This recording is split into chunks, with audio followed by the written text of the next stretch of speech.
Hey, it's Monday night and time for discovering. Stick around, I'm hitting the water with Scott Cormier in search of fall largemouth on a gorgeous UP fall day. Oh, there we go. Ooh, right there on top. Another nice fall largemouth here in the UP. Boy, it's just a nice time of year to be on the water. The secret streams that flow beneath the cliffs of colored stone. Forest thick and healthy with birch and pine and oak.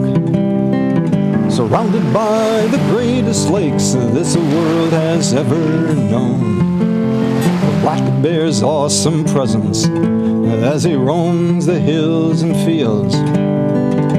Call of the timber wolf, the loon's lonesome trill. The eagle soaring high above, the trout lies deep and still. These are what I treasure, the only way I measure feelings that I have for this fine land. There is so much to discover when you're a long-time lover of northern Michigan.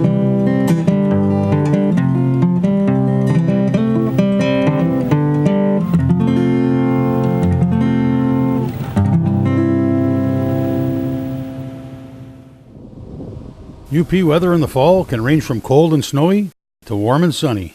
I joined up with Scott Cormier for some fall largemouth on about as beautiful a fall day as you could ask for.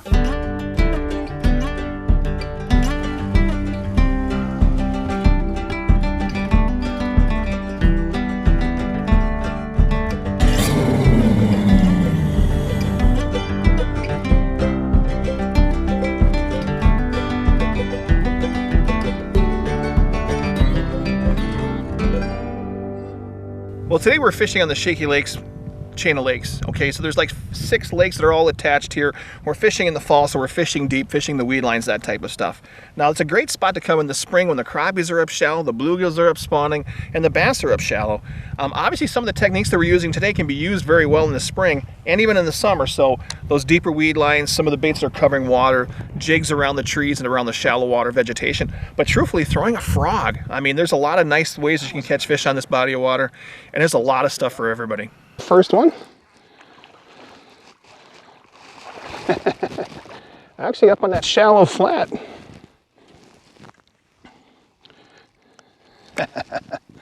Bit that thunder cricket. Good little way to start the day. Healthy fish. Let's see if his big daddy was around. Yeah, what we're doing right now is we're just coming up on this flat. We caught that fish up on the inside weed line up on the flat. And obviously, this time of year, there's no people that are using this shoreline, and obviously with the beach. So you have an actual good inside weed line here in front of this beach and in front of Cheeks here. So those fish sometimes use that inside weed line to run back and forth chasing bait. I've seen a couple little minnows flicker when I've been bringing my thunder cricket through there. So this is throwing off a lot of vibration, and those fish are kind of spooking out in front of it. So there is bait fish up on this flat, so there should be some bass up here too. Because usually the stuff that's up here on the flat this time of year starts dying off. You see the grass right beside us here is starting to turn brown, and they'll usually go from this into the really good green coontail or in the milfoil, and they just follow the weeds deeper and deeper as they start to die. We're seeing a few fish that are outside this outside weed line. There's some deep milfoil and some coontail. And as we come into it, you can see some of these fish just hanging off the outside edge. You see the top of the milfoil now is going to come up. You see the top of the milfoil comes way up here. You see the independent outside edge, these little caverns and stuff. And we're just going to try to horse our way out of a couple of them. But you can see the bottom's down here 7.5 feet, and you have 5 feet of grass. There's a real hard echo. That's probably a fish up in the middle of the grass. Yeah, you notice that clump there? We're in 10.5 feet of water, and that clump's within a foot of the surface right there. We just had a fish follow us out of that clump, so which I might be able to start getting in with a little jerk, a little crankbait, or spinnerbait up over the top of the weeds.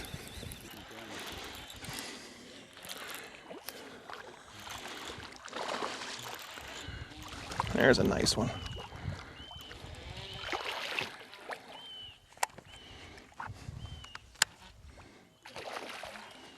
Come on up here. There we go. Boy, that's a nice fish. Boy, we just got hit on like 2 clumps in a row right here, and Threw this one up on a shallow clump, and boy, as soon as it hit the water, such a nice fall fish. They're so healthy out of this body of water.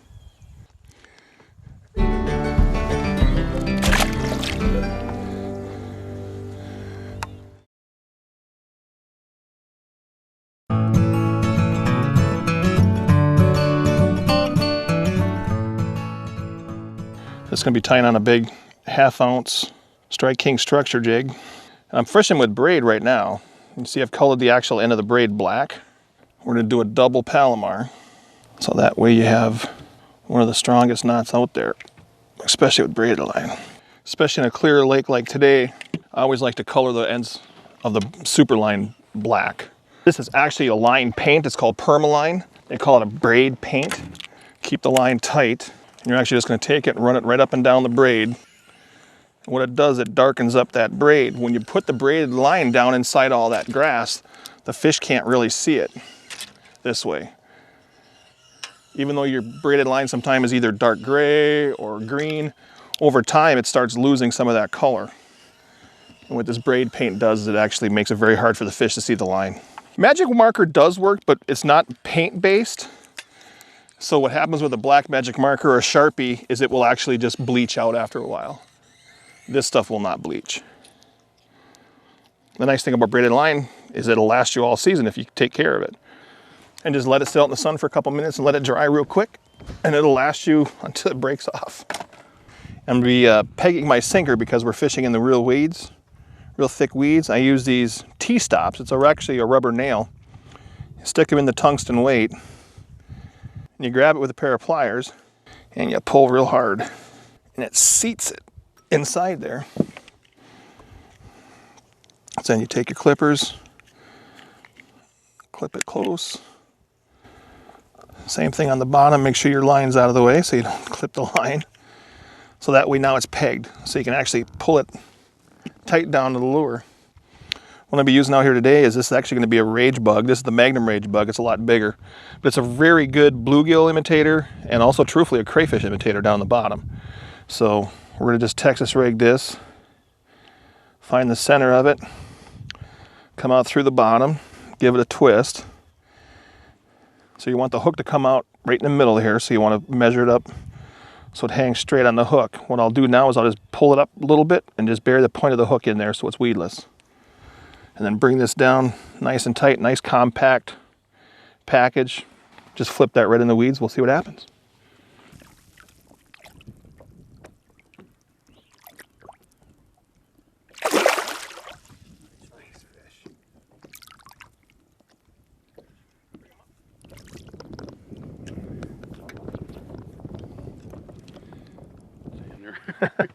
All right, just throw it to the outside of the weed line at about 16 feet of water. Jig hit the bottom and I bumped it up once and he grabbed it and started running with it. Nice fish. We'll get it back in the water so we'll come visit him next fall. We actually have a chain of lakes here, and what you have is a big pond back here, but then there's a big feeder river that goes up there, and that feeder river gets a lot of fish in the summer. They get up in the oxygenated water. Obviously in the fall they want to pull down and get in the main basin and follow the bait fish back out in the lake. So they'll funnel out through between these 2 points and they'll get up on these saddles here. So hopefully we should find a school on the end of this point. Right just on the inside edge of that weed line, as soon as it comes up from 11 to 8.5 feet.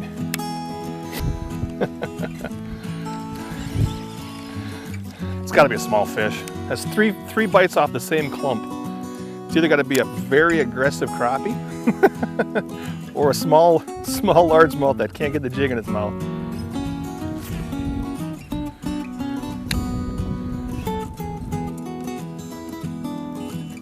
Oh God.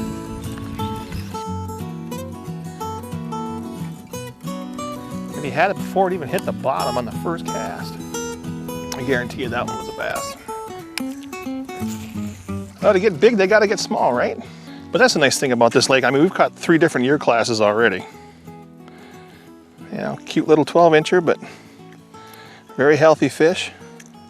He liked that thunder cricket. Such a cute little guy. We'll get him back in so he can grow back up. So this rod is actually one of my jig rods, but you see it's very, very stiff, very fast tip. 90% of the rod is all backbone, just 10% of the tip. So I had said I wanted to put a jig on some fluorocarbon, so that's what I'm doing now. So this is 20-pound fluorocarbon. I'm just gonna put a big old black and blue fluorocarbon jig on. What they did was they actually took the Hack Attack jig head design and put a lighter weight hook with a screw lock for your trailer on there. So nice compact jig for throwing on fluorocarbon line. And we'll get a trailer here. You wanna go right down the center of the belly and push it up till it starts to get on that screw lock, and you just screw it on. So that way it just holds the plastic up better over how many fish you catch.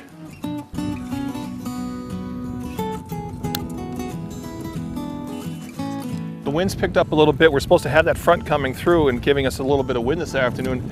What'll happen a lot of times, especially, it'll turn some fish on, just like that. Oh, even a crazy pike once in a while. But what it does, it pushes the bait fish up over the tops of the weeds instead of being down inside the weeds. Even pike got eat. But it usually gets the fish a little bit more active up on the flats. Like we've been talking about, we've been fishing the deeper edge of this weed line, trying to pick them off as they start to school up. But with the wind, especially if it gets a little bit harder, it'll oxygenate these flats, and these bait fish, these bluegills, will start moving up on the flats to feed.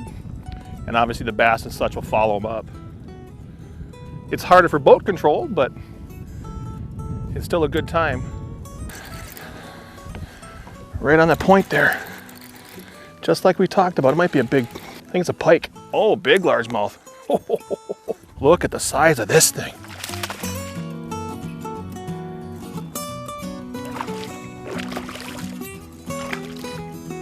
She's not hooked very well. Come here, baby, come here. Open your mouth, there we go, look at that one. Got the KVD 1.5 right in the jaw. She wasn't coming off.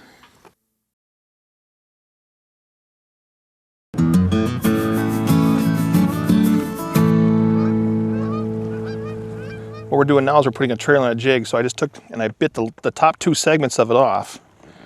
And we're just gonna put a trailer on this jig to make it look like a crayfish.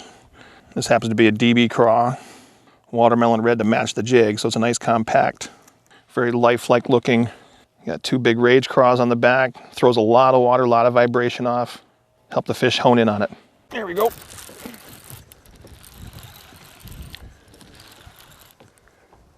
It's another pike.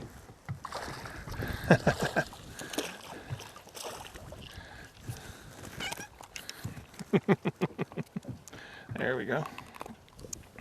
Not bad little pike. What we're doing right now is we're actually idling over one of the main sections of lake, looking to see if there's crappie schools out here, but we're going to be actually going in and fishing in between the two lakes here where it narrows down into a saddle. There's a bunch of big trees that are actually falling in the water with an outside weed line. And since we caught that one off the tree back here, we're going to try a couple deeper trees and see if we can catch a fish that way. Water temp's gone up a couple degrees since we've been here. It's at the 57.3 right now. So these fish should be getting more active as the day wears on, so we'll see how everything goes.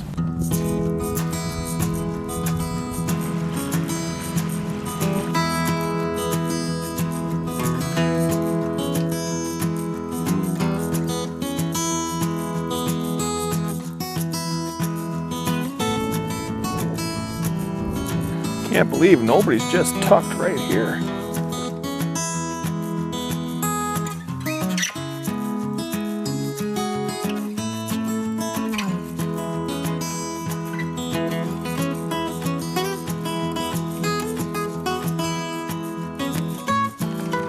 There we go.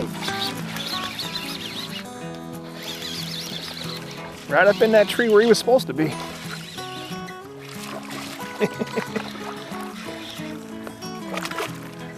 That one read the book. Just threw it up on that tree. Such a healthy little fish. Let's get it back in. Could there be another one up there?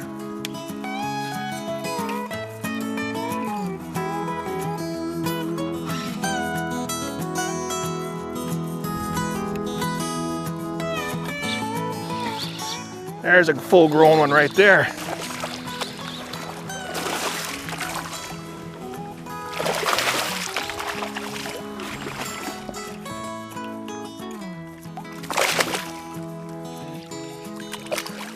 Yeah. Oh yeah, that's a good one, huh? Just what we've been looking for all afternoon.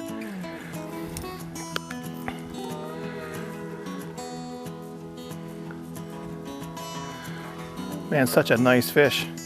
Buried himself up inside that tree. I don't know if you saw, but that was like the 6th cast up in there from all the different angles that we could throw. And he was all the way tucked up in the real thickest part of the tree, so.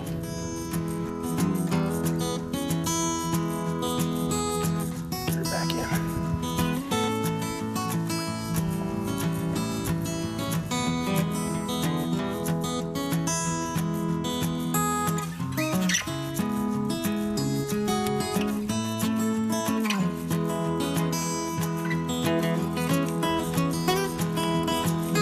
There he is. That was classic. We saw that fish actually eat a minnow. I threw that jig up in there and he hit it right away. Yeah, he showed himself and we caught him right away. Let's see if he's got a bigger one in there with him.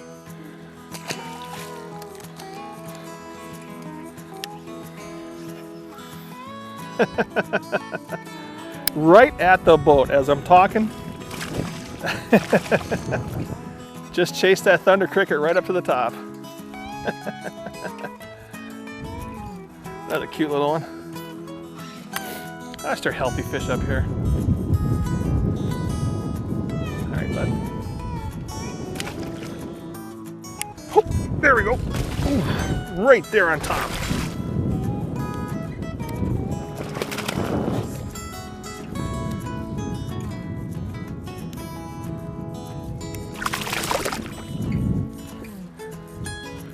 Another nice fish. Another nice fall largemouth here in the UP. Boy, it's just a nice time of year to be on the water. Only boat out here today for a while. Chunky fall, northern Michigan largemouth, man. The UP has got some great little lakes like this up here. Man, enjoy it this time of year. Get on the water.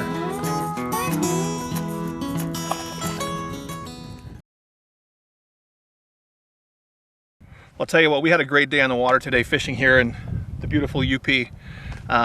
Fall time is before the lake's actually turned over, so it's actually about 53 degrees top to, almost top to bottom, so it's before turnover. And usually when turnover happens, these fish really ball up and school up late. And right now they're still scattered around, and you saw that by all the different tackle that we could use and all the different things that we did. So we started off the morning up real shallow, and I was throwing a vibrating jig. This is a Thunder Cricket by Strike King. Just a big vibrating jig. You saw us catch a few fish on that here late too. After the sun came up and the wind was blowing up on the flats, that's always a good lure for shallow, covers a lot of water. Same thing with a KVD 1.5 crankbait. Just covers a lot of water, runs 3 to 5 feet deep with 20-pound test was what I'm throwing it on. It's ticking the top of those reeds and the weeds, and actually you just rip it out and the fish will hit it on the paws. Great lure for covering water. And then when we slowed down and I was pitching in front of the boat, most of the fish I caught today were caught on a rage bug. This is the Magnum bug, Texas rigged, big 5-aught hook on it, and we were just pitching it around to all the big grass clumps in the 8 to 10 foot of water area. And we were alternating that with a big hack attack jig. One was looking more like a crayfish, this is looking more like a bluegill. This is the fluorocarbon model, so it's actually got a thinner hook. We were throwing that offshore in that 16 to 18 foot range, trying to get some of those deeper fish to bite. And then when you saw us go shallow, we went to the structure jig with a rage bug trailer, and I was flipping it on all those trees. This happens to be a 1/2 ounce watermelon red with a Falcon Lake craw trailer, my favorite color. But it's a great thing that looks a lot like a bluegill or a big crayfish running around. So those are the big ticket items today.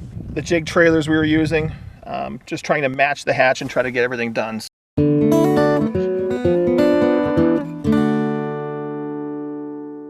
In the Upper Peninsula, fall is a great time to get out on the water, whether it's for fishing or just a paddle across a lake. It's also a great time to be in the woods.